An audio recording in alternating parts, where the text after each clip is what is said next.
میرے عزیزوں، یہ مسجد کے حوالے سے جھولی گھوم رہی ہے، یہی وہ جھولی ہے کہ جس میں آپ لوگ کلیکشن دیتے ہیں، چندہ دیتے ہیں تو مسجد کا نظام چلتا ہے، امام صاحب کی اور مؤذن صاحب کی تنخواہ کا انتظام ہوتا ہے، مسجد کے لائٹ بل کا انتظام ہوتا ہے، ٹھیک ہے نا؟ مسجد آپ کو ہر فیسلٹی دے رہی ہے، ماشاءاللہ پنکھے کے نیچے بیٹھتے ہیں، وضو کے لیے پانی کا اہتمام ہے، امام پرووائڈ کیا گیا ہے، علم والا امام، اور ساتھ ہی ساتھ آپ کو بر وقت ٹائم پر اذان کی آواز آ رہی ہے، تمام فیسلٹیز آپ کو دی جاتی ہے۔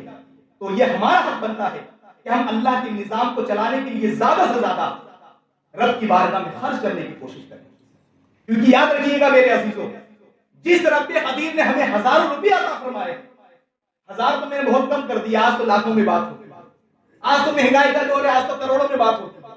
جس اللہ تبارک و تعالیٰ نے ہمیں لاکھوں روپیہ عطا فرمائے ہیں، یہ ہمارا حق بنتا ہے کہ ہم اس رب کے گھر کا خیال کریں۔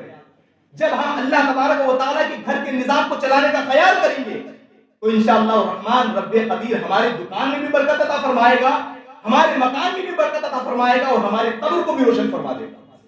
یاد رکھیے گا میرے عزیزوں، یہ مسجدوں کے نظام ایسے ہی چلا کرتے ہیں۔ اللہ کے رسول علیہ الصلوۃ والسلام نے ارشاد فرمایا، ایک زمانہ ایسا آئے گا کہ آخری زمانے میں دین کا کام درہم اور دینار سے ہوگا۔ کس سے ہوگا؟ درہم اور دینار سونے اور چاندی کے سکوں کو کہا جاتا ہے۔ آج ہم کہہ سکتے ہیں کہ دین کا کام جو ہوگا وہ پیسوں کے ذریعے ہوگا۔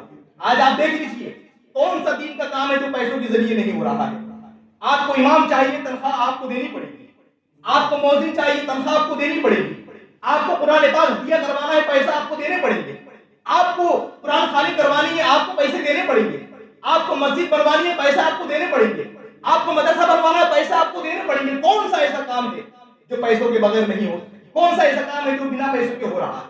میرے عزیزوں، یہ دین کا کام بغیر پیسوں کے نہیں ہو سکتا، اس لیے ہم فائنینشلی اعتبار سے مضبوط ہونے کی کوشش کریں، ہم مالی اعتبار سے مضبوط ہوں، کیونکہ ہم مضبوط ہوں گے تو ہماری مسجدیں مضبوط ہوں گی، ہمارے مدرسے مضبوط ہوں گے۔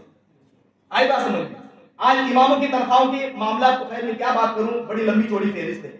خیر مسجد کے حوالے سے بات کر رہا تھا، مسجد کی جھولی میں آپ زیادہ سے زیادہ دینے کی کوشش کریں رب قدیر۔ لیکن آج عالم یہ ہے، افسوس کے ساتھ کہنا پڑتا ہے یہ بات بھی، کہ جب ہم مسجد کی جھولی میں کچھ دینے کی بات آتی ہے نا تو ہم جیب میں ہاتھ ڈالتے ہیں اور وہ پیسے نکالتے ہیں، وہ نوٹ نکالتے ہیں جو بالکل بوسیدہ ہوتے ہیں، جس نوٹ کا استعمال ہم خود بھی اپنے لیے مناسب نہیں سمجھتے، وہ نوٹ ہم مسجد کی جھولی میں ڈال کرتے ہیں۔ ایک ایک روپیہ، دو دو روپیہ، پانچ پانچ، 10 روپیہ چھٹا تلاش کرتے ہیں کہ کوئی چھٹا مل جائے، 5 روپیہ مل جائے، 10 روپیہ مل جائے اور ہم مسجد کی جھولی میں ڈال دیں۔ میرے عزیزوں، ہفتے میں ایک مرتبہ آپ آ رہے ہیں، 10 روپیہ آپ مسجد کی جھولی میں دیں گے، کیا ہوگا بتائیے؟ ہاں اگر کسی کی حیثیت نہیں تو میں اس کے بارے میں نہیں کہتا، لیکن جن کو اللہ تبارک و تعالیٰ نے صاحب حیثیت بنایا ہے، وہ اگر چاہے تو 100 روپیہ بھی مسجد کی جھولی میں ڈال کر کوئی بڑا احسان نہیں کرے۔ ایک نسخہ میں بڑا بہترین نسخہ بتاتا ہوں، میں نے جہاں بھی امامت کی ہے میں نے یہ نسخہ لوگوں کو بتایا ہے، اگر سمجھ میں آ جائے تو بہت اچھی بات ہے۔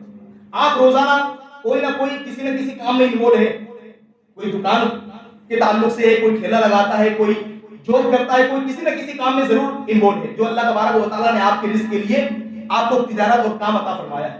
آپ جب بھی کام کے لیے نکلیں، وہ چاہے دکان کے لیے، وہ چاہے جاب کے لیے، وہ چاہے کسی بھی کام کے لیے، اپنی روزی روٹی تلاش کرنے کے لیے روزانہ اس مسجد کے نام سے 10 روپے نکال کے رکھ دیں، اور کیا نیت کرے، مالک و مولا میں نے تیرے گھر کے لیے پہلے ہی رقم نکال کے رکھ دی ہے، یا اللہ پاک نکل تو میں رہا ہوں لیکن اب میرے رزق میں برکت عطا فرمانا وہ تیرے ذمہ کروں گا۔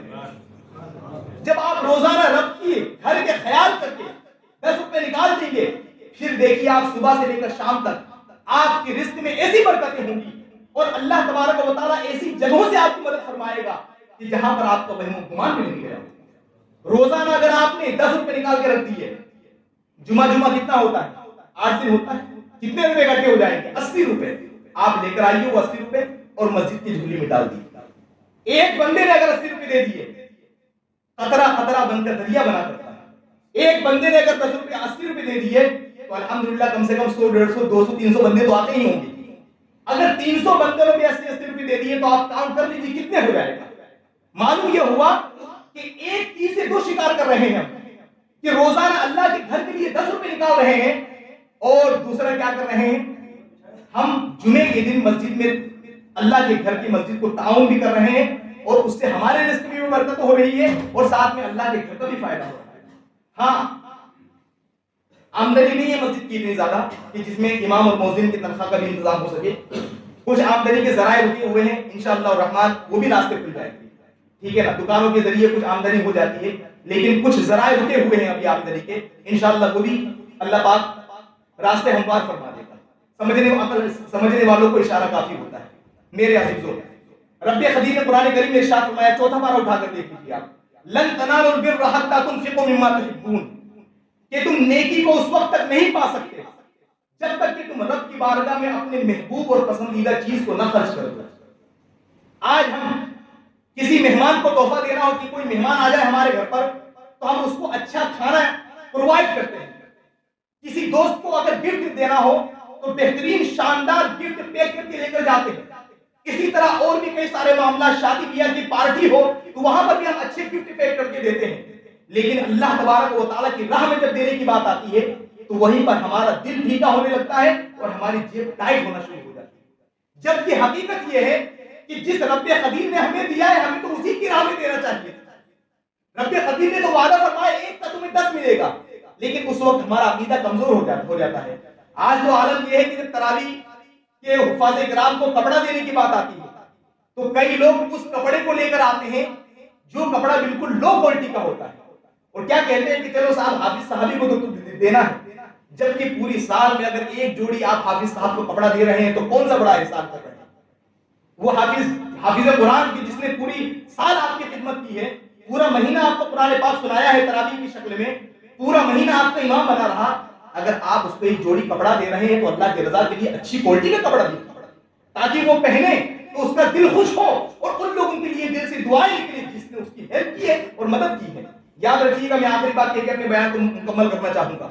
आज सबसे खस्ता जो हालत है, जमीनी स्तर पर बात कर रहा हूं, आज जो सबसे खस्ता हालत है वो मस्जिदों के इमामों की हालत है। लेकिन मस्जिदों के इमामों की गैरत इस बात का गवारा नहीं देती है कि वो किसी के सामने हाथ फैलाए, वरना अगर उनकी जिंदगी का जायजा ले तो सबसे कम तनख्वाह जो है वो मस्जिदों के इमामों की है। लेकिन उसकी वजह क्या है? क्योंकि अवाम ने मस्जिदों के इमामों की तनख्वाह के हवाले से कुछ सोचा नहीं है। अब कमेटी वाले भी सोचे तो कहां तक सोचे, क्योंकि अवाम चंदा दे देगी तो मस्जिद के इमामों की तनख्वाह बढ़ा दी जाएगी, मस्जिद की मौजिनों की तनख्वाहें बढ़ा दी जाएगी। मेरे अजीजों, अल्लाह तबारक व तआला ने कुरान करीम में इरशाद फरमाया, या अय्युहल्लज़ीना आमनू अनफिकू मिम्मा तय्यिबात, ए ईमान वालो, जो तुम्हारी हलाल कमाई है, जो तुम्हारे अच्छी कमाई है, उसमें से रब की बारगाह में खर्च करो और बुरी चीज को अल्लाह तबारक व तआला की बारगाह में कभी खर्च मत करो। हम कुर्बानी के मौके पर जब बकरा लेने जाते हैं तो वहां पर पैसे देखते हैं कि कोई 10-15 हजार के अंदर बकरा आ जाए, चाहे वो मरेला बकरा क्यों ना हो, लागर कमजोर बकरा क्यों ना हो, लेकिन बस कुर्बानी करनी है, साफ फर्ज अदा हो जाए। जबकि रब्बे कदीर ने साल में एक मरतबा तुम पर कुर्बानी फर्ज की है, और तुम इस मौके पर तुम्हारा अकीदा कहां चला जाता है और अल्लाह तबारक व तआला की जात से तुम्हारा बिल्कुल यकीन उठ जाता है कि जिस रब्बे कदीर ने तुम पर कुर्बानी को फर्ज फरमाया है, आज एक कुर्बानी फर्ज हुई है, अल्लाह तबारक व तआला करम फरमाएगा तो आज आप इस साल एक बकरा कर रहे हैं, आने वाले साल 10 बकरा करने के अल्लाह तबारक व तआला आपको ताकत और इस्तिताअत तो फरमाएगा। नियत से सब मामला होते हैं, जैसी नियत होगी वैसी बरकत होगी। खुलासा कलाम, हम क्या करें, इस महीने नेकियां भी करें और जो भी मदद कर रहे हैं अच्छी चीज रब की बारगाह में खर्च करने की कोशिश करें, अपनी इस मस्जिद का ख्याल रखें, ज्यादा से ज्यादा ताउन करें ताकि इस मस्जिद का निजाम बेहतर तरीके से चलाया जा सके। अल्लाह तबारक व तआला हमें इन बातों पर अमल करने की तौफीक और रफ़ीक अता फरमाए।